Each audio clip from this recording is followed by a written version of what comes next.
নমস্কাৰ প্ৰিয় বন্ধু বান্ধৱীসকল, আপোনালোকে জানেনে নলবাৰী তিনকণীয়া পুখুৰী বজাৰখনৰ নাম শুনিছেনে? যদি শুনা নাই তেতিয়াহ'লে চাই লওক, শুনিও লওক ভিডিঅ'টো চাওক। আৰু আপোনালোকে যদি ওচৰে পাজৰে আছে বা এইপিনে আহে তেতিয়াহ'লে আপুনি এবাৰ ইয়াত বজাৰ কৰি চাই যাওকচোন কেনেকুৱা লাগে। ইমান ধুনীয়া শাক পাচলিবোৰ ফ্ৰেছ, একদম ঘৰুৱাভাৱে খেতি কৰা তিৰোতাসকল, বড়ো তিৰোতাসকল যিবিলাক একদম পুৰা গাঁৱৰ পৰা আহিছে চাওকচোন শাক পাচলিবোৰ লৈ।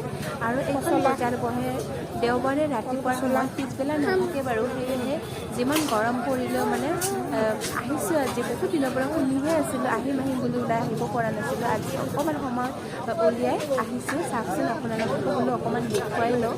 ইয়াত সকলোবোৰ শাক চব্জি পোৱা যায়, একদম তাজা তাজা যিবিলাক ঘৰুৱা মানে ফ্ৰেছবিলাক। চাওকচোন হাঁহৰ কণী, কুকুৰাৰ কণী, মাছ মাংস খোৱাসকলৰ কাৰণে মাছ মাংসও আছে। আৰু কচু, ঢেকীয়া, কৰ্দৈ জলকীয়া, সকলোবোৰ মানে থেকেৰা টেঙা যিবিলাক মানে আপোনালোক খাই ভাল পাব। আৰু ফ্ৰেছ মই যিবিলাক ভাল পাওঁ সকলোবোৰ পাইছোঁ। গতিকে যিবিলাক দেখিছোঁ মানে মন